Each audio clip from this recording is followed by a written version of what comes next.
est apparue l'idée du trou de verre? Alors, la notion de trou de verre, c'est une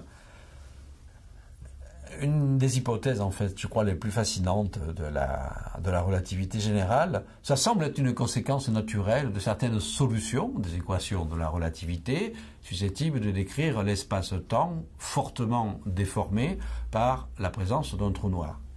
Alors on pourrait croire que si on prend l'analogie du tissu élastique que l'on utilise souvent en disant qu'on met une bille dans le tissu est d'autant plus courbé que la bille est massive ou dense.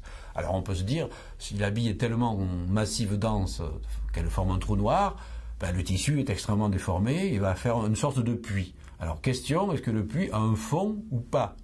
Bien, alors dans l'hypothèse où il y a un fond, ça veut dire que le fond du puits est bouché et que la matière qui tombe, elle reste bloquée au fond du puits.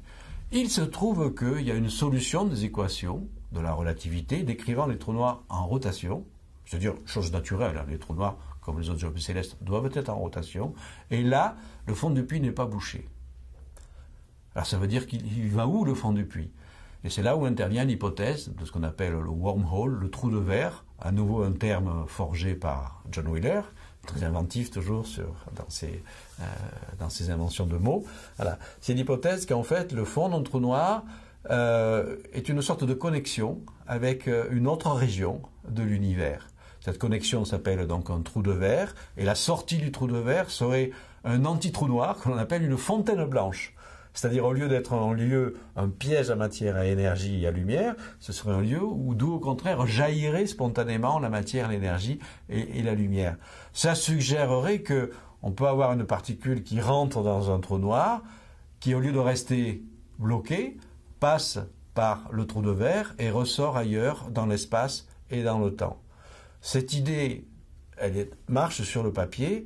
On n'a aucune idée sur l'univers réel produit réellement des trous de verre. On sait qu'il produit très vraisemblablement des trous noirs, puisqu'on voit les phénomènes associés, mais le trou de verre, par construction, il est inaccessible à l'observation. Éventuellement, on a recherché s'il pouvait exister des fontaines blanches, parce que ça, on verrait des jaillissements d'énergie, on n'a rien trouvé. Bon, ça ne veut pas dire que ça n'existe pas, donc ça reste une possibilité, qui a évidemment fasciné les physiciens théoriciens, bien entendu, parce que ça fait office de raccourci de l'espace et du temps, le fait de transiter par des trous de verre, et encore davantage les écrivains de science-fiction. C'est pour ça que d'ailleurs, dès l'année qui a suivi la découverte théorique des trous de verre, c'était au milieu des années 1960,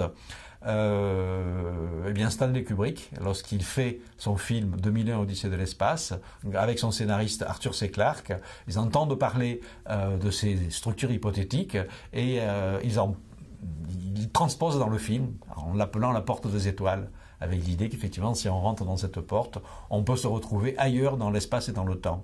Y compris des voyages temporels, on peut se retrouver dans le passé ou dans le futur. Voilà.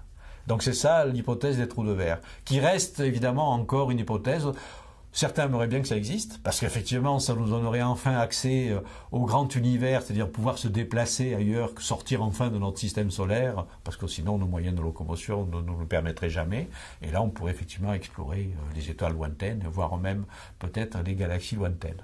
Ça pose évidemment plein de questions. Stephen Hawking, c'est toujours quelqu'un de très malin, a dit mais alors, si les trous de verre existaient réellement et qu'on puisse les emprunter avec des vaisseaux spatiaux, on serait envahi par des hordes de touristes venus du futur. Et oui, parce que dans le futur, une civilisation très avancée apprendrait à maîtriser le voyage temporel en utilisant des gros trous noirs et aurait la tentation de faire des visites comme ça, touristiques, dans le passé. Et il se pose la question, pourquoi on n'est pas envahi justement par les touristes venus du futur? C'est peut-être que les trous de verre n'existent pas. Voilà. Moi, je peux répondre à ça. Peut-être qu'ils se cachent très bien. Ils sont parmi nous, mais ils sont cachés.